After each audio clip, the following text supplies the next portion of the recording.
Students, welcome to physics classes.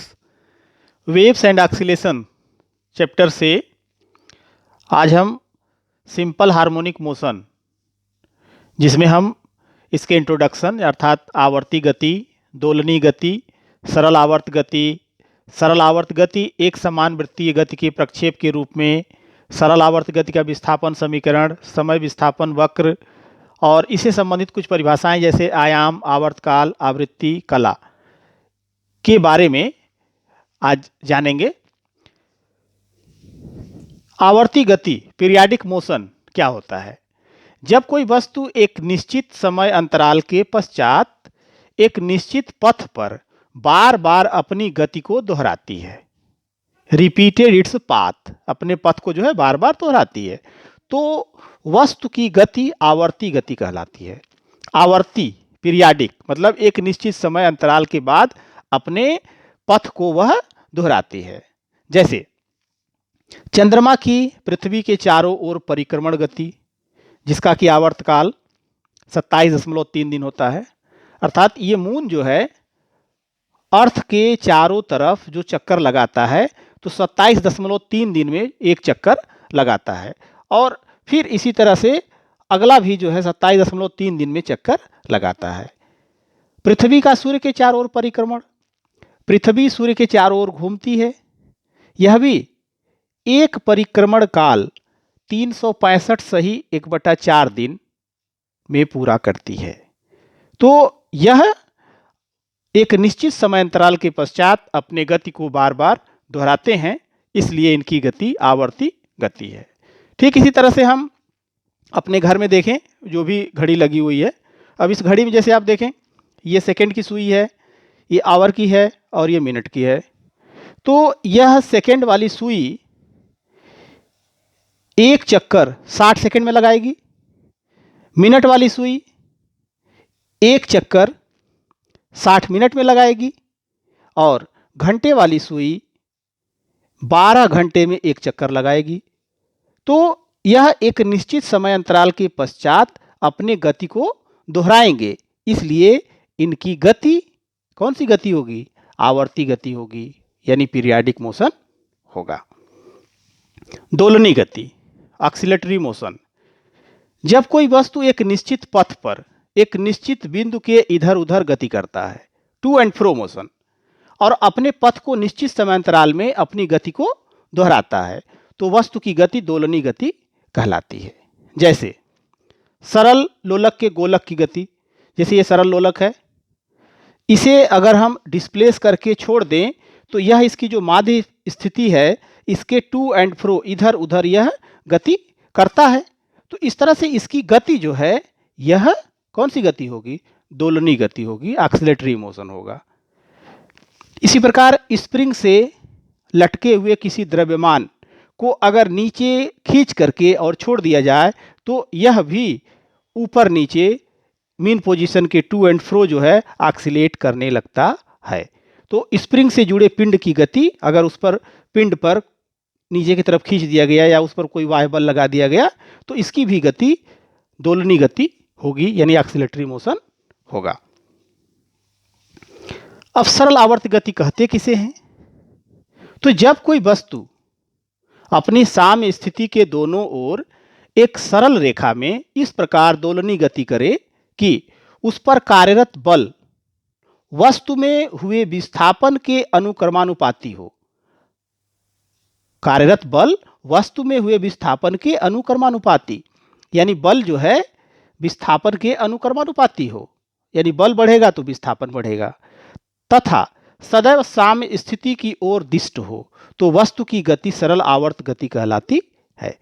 यदि सरल आवर्त गति करते हुए वस्तु का किसी क्षण मान लीजिए विस्थापन y है और उस पर जो कार्यरत बल है वह F है, तो F प्रोपोर्शनल माइनस y विस्थापन के अनुक्रमानुपाती, और यह विपरीत दिशा में, जिसको कि हम प्रत्यानयन बल कहते हैं। और यही प्रत्यानयन बल उसे उसके विस्थापन का मतलब वस्तु में हुए विस्थापन का विरोध करता है और उसे साम्य स्थिति में ले जाने का प्रयत्न करता है। प्रत्यानयन बल क्या है? सरल आवर्त गति करने वाले कण पर उसकी साम्यावस्था की ओर एक बल कार्य करता है जो उसे सदैव साम्य स्थिति में लाने का प्रयत्न करता है।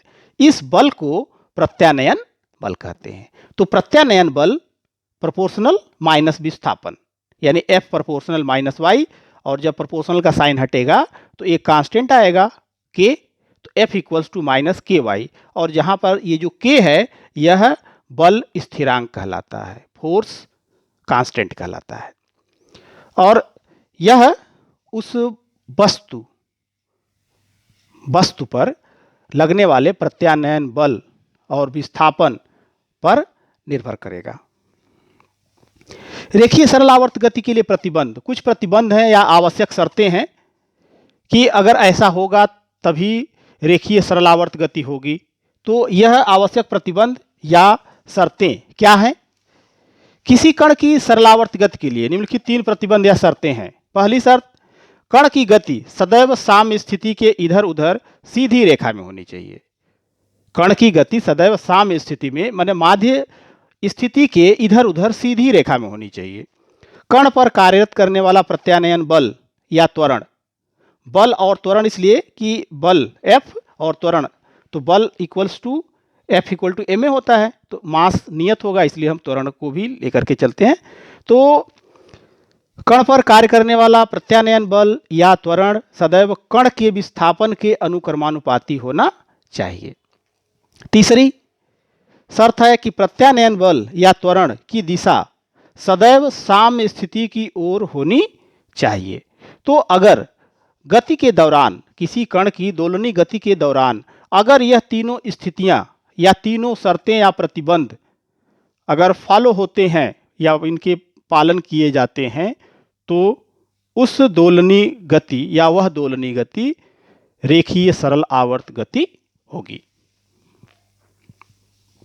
सरल आवर्त गति का विस्थापन समीकरण, जब कण जो है सरल आवर्त गति में होगा तो उसका कुछ विस्थापन होगा। अब उस विस्थापन के लिए यहां पर इस फिगर के माध्यम से देखते हैं। तो इस फिगर में आप देखिए कि इसका जो रेडियस है ओ ए के बराबर है, स्मॉल a के बराबर है, और जब यह a इस तरह से गति करता हुआ P, B, C, D और फिर A पर पहुंचता है, तो A से खींचा गया परपेंडिकुलर, जो कि यह BD लाइन है, जो जिसे कि हम लंब पाद कहते हैं, तो जो फुट ऑफ परपेंडिकुलर होगा वह A से O पर खींचा गया। तो जब A ऊपर की ओर होगा तो इसका फुट ऑफ परपेंडिकुलर यहाँ पहुंचा, जब ये यहाँ पर हुआ तो ये यहाँ पहुंचेगा, जब P पर पहुंचा तो फुट ऑफ परपेंडिकुलर यहाँ पहुंचा। इसी तरह से कण आगे की तरफ गति करता जाएगा और फुट ऑफ परपेंडिकुलर O से B की तरफ गति करता है। फिर B से जब C की तरफ चलते हैं तो कण जब B से C की तरफ आता है तो जो फुट ऑफ परपेंडिकुलर है वह B से O की तरफ आता है। फिर C से जब नीचे गति करते हुए पहुंचता है तो फुट ऑफ परपेंडिकुलर O से नीचे आता है, और फिर कण जब परिधि पर गति करता हुआ D से A की तरफ जाता है तो फिर जो फुट ऑफ परपेंडिकुलर या लंब पाद है यह D से O की तरफ, यानी अगर कण यहाँ पर है तो फुट ऑफ परपेंडिकुलर यहाँ पर है, कण अगर यहाँ पर है तो फुट ऑफ परपेंडिकुलर यहाँ है। तो इसमें आप देख रहे हैं कि इस गति के दौरान, वृत्तीय गति के दौरान जो फुट ऑफ परपेंडिकुलर है वह O से B और B से O तथा D फिर O पर पहुंचता है। अर्थात यह जो इसकी माध्य स्थिति है AC के ऊपर और नीचे, आप ये देख रहे हैं कि O से B जा रहा है, फिर B से O वापस, फिर O से D और फिर D से O वापस। तो इस तरह से इस कण की गति माध्य स्थिति के इधर उधर हो रही है दोनों तरफ और एक सीधी रेखा में है। तो अब ये विस्थापन आप निकालेंगे। तो विस्थापन यहाँ पर जो फुट ऑफ परपेंडिकुलर है, किसी क्षण मान लिया कि कण P पर है तो जो इसका फुट ऑफ परपेंडिकुलर है वह n, यह ओरिजिन से y दूरी पर है। अगर यह कोण थीटा है तो OA और PN पैरेलल हैं, तो अगर यह थीटा है तो यह भी थीटा होगा। अब इस समकोण त्रिभुज ONP में अगर आप देखें तो साइन थीटा बराबर लंब बटा कर्ण, तो लंब हो गया ON और कर्ण हो गया OP। तो इस तरह से ON की वैल्यू y और OP की वैल्यू a, तो y equals to a sine theta, और थीटा बराबर होता है ओमेगा इंटू टी, क्योंकि कोणीय वेग ओमेगा बराबर थीटा बाई टी, तो थीटा बराबर ओमेगा इंटू टी। तो in place of theta we put here omega T, तो y equals to a sine omega t. अब इसे हम लिख देंगे इस तरह से, तो y equals to a sine omega t. यह सरल आवर्त गति करते हुए कण के लंब पाद का विस्थापन समीकरण है। यदि कण का विस्थापन फाई कोण पहले से मापा जाए, जैसे यहां पर कहा गया है कि ये 0 से है, लेकिन अगर हम ये मान लेते हैं कि कण जो है इस दौरान यहां पर ऑलरेडी फाई कोण था, फाई कोण पर था और यह ए पर चला गया और फिर हम ए से बी को नापना शुरू किए, तो उस स्थिति में अगर यह फाई कोण पहले से मापा जा रहा हो तो इसका जो टोटल कोण होगा वह थीटा प्लस फाई हो जाएगा। मीन्स ओमेगा टी की जगह पर ओमेगा टी प्लस फाई, अर्थात अब जो विस्थापन समीकरण होगा वह y equals to a sine omega t plus phi होगा। सरल आवर्त गति का जो समय विस्थापन वक्र है, तो इक्वेशन है y बराबर ए साइन ओमेगा टी, और ओमेगा की जगह पर क्या होता है, ओमेगा होता है 2 पाई अपान कैपिटल टी, टी आवर्त काल है, तो ए sign 2 pi T upon capital T, यह तात्क्षणिक समय है और यह आवर्त काल है।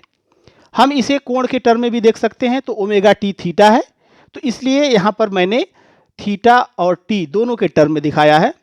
तो पहले थीटा को देखिए, थीटा की वैल्यू 0 रखा, तो साइन थीटा साइन 0 की value 0, means y equals to 0। Theta की वैल्यू 90 डिग्री, तो साइन 90 की वैल्यू 1 होती है, तो y equals to a sine 90, यानी ये वैल्यू 1 हो गई, तो इंटू ए, अर्थात 90 पर विस्थापन ए आ गया। 180 पर साइन 180 की वैल्यू 0 होती है, तो ये 0 आ गया। 270 पर -1 होती है, तो y equals to a into -1, तो माइनस ए हो गया। इसी तरह से 360 पर 0।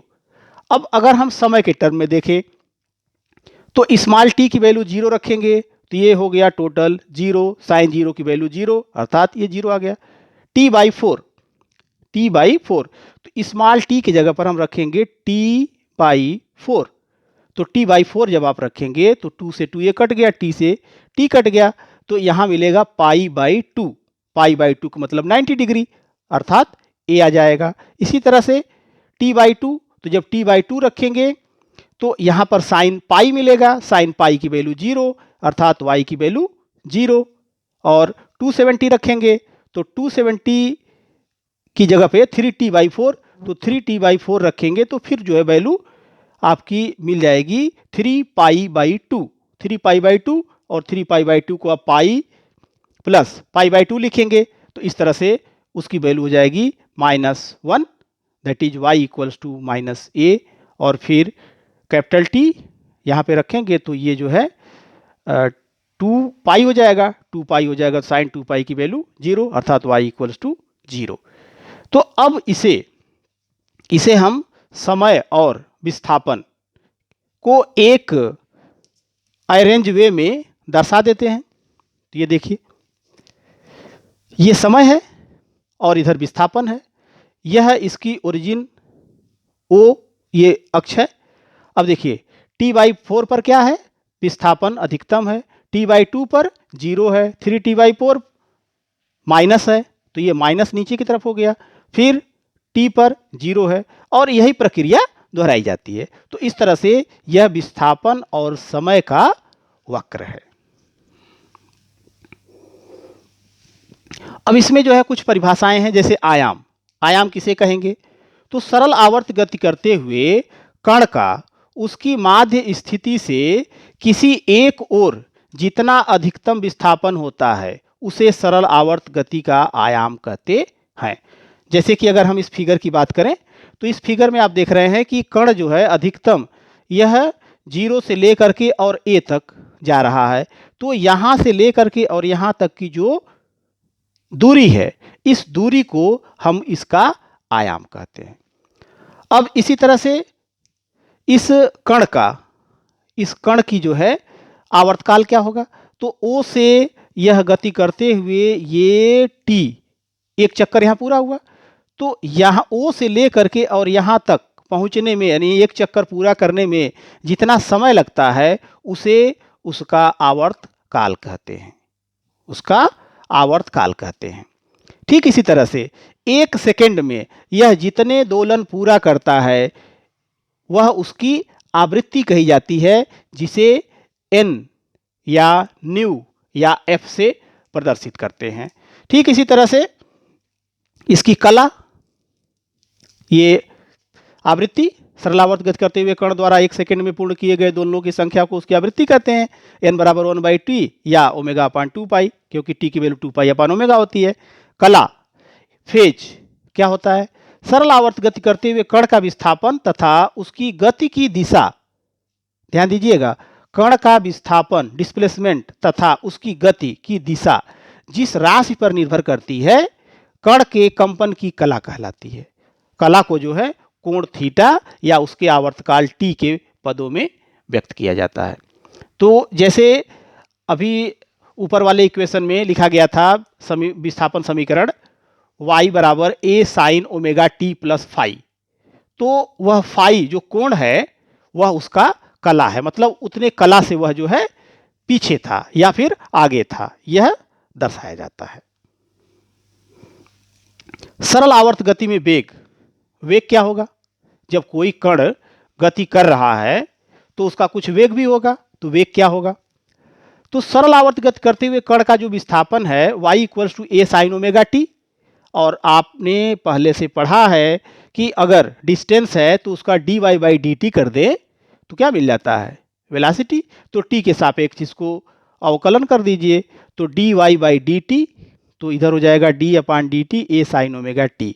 ए कांस्टेंट है, बाहर हो गया, साइन ओमेगा टी का cos omega t into d by D t of इस टर्म का ओमेगा टी का ओमेगा हो जाएगा, तो ये हो गया a omega cos omega T. तो इस तरह से साइन ओमेगा टी बराबर वाई अपान ए होता है। यहाँ से अगर आप देखें साइन ओमेगा टी बराबर वाई अपान ए, तो कास ओमेगा टी, कास और साइन में रिलेशन होता है, sine square theta plus cos square theta equals to 1, तो यानी cos omega t equals to under root 1 minus sine square omega t. Sine omega T की जगह पर वाई अपान ए पुट करेंगे तो 1 minus y square by A square, simplify कर लीजिए, तो A square minus y square upon A square, तो नीचे का रूट हट करके सिंगल ए हो गया। अब u इक्वल्स टू, जब dy बाई डी टी को हम u से प्रदर्शित करेंगे तो अब ये वैल्यू हो गई a omega cos omega T, तो a ओमेगा और कास ओमेगा टी की जगह पर हो गया under root A square minus y square by A, इस a से ये कट जाएगा तो ओमेगा इंटू अंडर रूट ए स्क्वायर माइनस वाई स्क्वायर। ए सरल आवर्त गति करते हुए कण का आयाम है और y किसी पर्टिकुलर टाइम पर हुआ विस्थापन है। इसे u से प्रदर्शित करते हैं, इसलिए हम u equals to omega under root A square minus y square लिखते हैं। अब इसकी कुछ विशेष स्थितियां होंगी। यह विशेष स्थिति क्या होगी कि यदि y की वैल्यू जीरो है, y की वैल्यू जीरो है, तो u मैक्स यानी y अगर हम जीरो कर दें तो y वाला टर्म जीरो हो गया, ए स्क्वायर अंडर रूट में है तो a बाहर हो जाएगा, तो ओमेगा इंटू ए, अर्थात u max equals to A omega. तो साम्य स्थिति से गुजरते समय कण का वेग अधिकतम होता है। जब साम्य स्थिति से कण गुजर रहा होगा तो उस समय उसका वेग अधिकतम होगा। यदि y बराबर a, उस स्थिति में क्या होगा? तो अगर आप u equals to omega under root A square minus y square में y की जगह पर a रखते हैं तो ये हो जाएगा a square minus a square, ये हो गया जीरो, मीन्स मिनिमम होगा, तो u minimum equals to zero. और यह कहाँ पर होगा? अधिकतम विस्थापन की स्थिति में कण का वेग शून्य होता है, अर्थात जब कण जो है अधिकतम विस्थापन की स्थिति में होगा तभी तो फिर लौटेगा, तो इसलिए वहां पर उसका वेग शून्य हो जाता है। सरल आवर्त गति में त्वरण, जो कण जो है जब गति में है उसमें विस्थापन हुआ और विस्थापन के बाद उस कण में कुछ वेग है, तो जब वेग है तो त्वरण भी होगा। अब यह त्वरण कितना होगा? तो सरल आवर्त गति में कण के लंब पाद का विस्थापन क्या होता है? y equals to a sine omega T, और वेग क्या होता है? dy बाई डी टी, यानी इसको u से प्रदर्शित करते हैं तो u equals to A omega cos omega t, जो कि आपने ऊपर फाइंड किया। अब त्वरण निकालेंगे, तो त्वरण के लिए हो गया कि अगर वेग है तो rate of change of velocity, तो D U by D T, तो D U by D T equals to D by D T, और यू के जगह पर A omega cos omega T. A omega को आप बाहर ले लीजिए, कांस्टेंट है, कास ओमेगा टी का हो जाएगा differentiation minus sin omega T, और ओमेगा टी का हो गया ओमेगा, तो इस तरह से minus A omega square sin omega T, यानी यहाँ पर फिर हम साइन ओमेगा टी की value y by A put करेंगे, इस ए से ए कट जाएगा, मिलेगा माइनस ओमेगा स्क्वायर वाई, और इसमें त्वरण को, यह कोणीय त्वरण तो अल्फा से प्रदर्शित करेंगे, तो alpha equals to minus omega square y. यहाँ पर ओमेगा स्क्वायर एक नियतांक है, और जब ओमेगा स्क्वायर को नियतांक मान लेंगे तो अल्फा वाई के डायरेक्टली प्रोपोर्शनल हो गया, तो अल्फा प्रोपोर्शनल माइनस वाई, ये प्रोपोर्शनल का साइन है, अल्फा प्रोपोर्शनल माइनस वाई, और अल्फा प्रोपोर्शनल माइनस वाई क्या शो करता है कि कण के अंदर जो विस्थापन, कण में जो विस्थापन के विपरीत दिशा में लग रहा है, यानी यह विस्थापन का क्या करेगा, अपोज करेगा। अब इसमें भी दो स्थिति आएगी, यह दोनों स्थिति क्या होगी कि यदि y की वैल्यू 0 है तो त्वरण माइनस ओमेगा स्क्वायर वाई जो फार्मूला है, तो y की वैल्यू 0 तो पुट करेंगे तो यह जाएगा 0, अर्थात अल्फा मिनिमम होगा और शून्य होगा, तो y बराबर 0 अर्थात माध्य स्थिति में। और जब y इक्वल्स टू ए होगा उस स्थिति में त्वरण क्या होगा, अल्फा मैक्सिमम होगा, और y की जगह पर a पुट करेंगे तो माइनस ओमेगा स्क्वायर वाई अर्थात माइनस ओमेगा स्क्वायर ए, और इस स्थिति में त्वरण अधिकतम होगा और उसकी दिशा जो है विस्थापन के विपरीत अर्थात साम्य स्थिति की ओर होगी। सरल आवर्त गति करते हुए कण में आवर्तकाल क्या होगा, तो यदि कण सरल आवर्त गति कर रहा है और उसका आवर्तकाल t है तो t बराबर 2 पाई अपान ओमेगा होता है। Alpha equals to omega square y, यहाँ पर सिर्फ इसका मैग्नीट्यूड लिया गया है, तो alpha equals to omega square y, तो इससे ओमेगा स्क्वायर की वैल्यू अल्फा अपान वाई या omega equals to under root alpha upon y. अब ये जो आवर्तकाल है t equals to 2 pi upon omega, तो ओमेगा की जगह पे हम पुट कर देंगे under root alpha upon y, तो omega equals to 2 pi upon t, तो अब यहाँ टी पर आप यानी 2 पाई अपान टी की जगह पर ये हो गया under root alpha upon y. अब इसको राइट साइड ले जाइए तो t equals to 2 pi under root y upon alpha, तो वाई विस्थापन हो गया और अल्फा त्वरण हो गया। तो इस तरह से सरल आवर्त गति के दौरान जो आवर्तकाल का सूत्र होगा वह t equals to 2 pi under root विस्थापन बटा त्वरण, विस्थापन बटा त्वरण। सरल आवर्त गति में समय विस्थापन, समय वेग तथा समय त्वरण ग्राफ। तो जैसा कि आपको अभी स्टार्टिंग में मैंने बताया था, समय ये 0 t/4 t/2 3t/4 और t एक दोलन के लिए लिया गया है, इसे ओमेगा टी के टर्म में तो 2 pi T upon capital T ये, और विस्थापन y, वेग v और त्वरण अल्फा।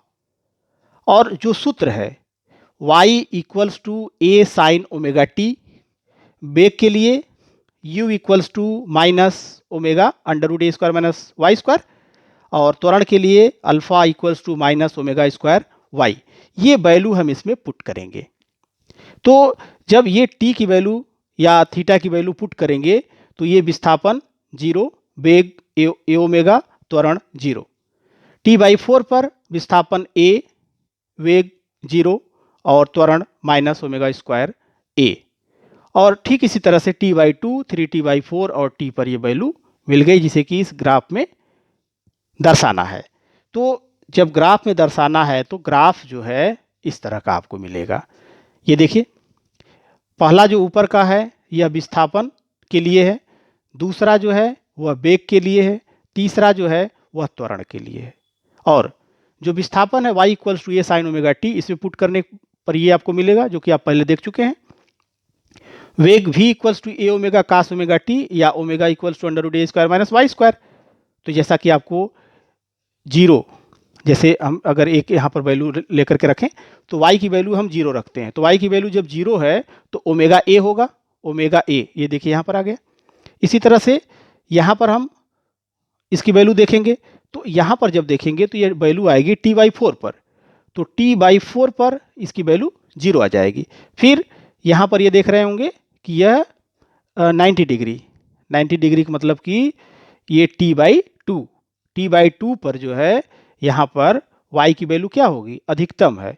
तो y की वैल्यू जब अधिकतम होगी तो उस स्थिति में फिर आप फाइंड करेंगे, और इस तरह से इसकी वैल्यू को हम इसे पुट करेंगे तो ये ग्राफ जो है हमें इस तरह से प्राप्त होगा। Thank you for watching.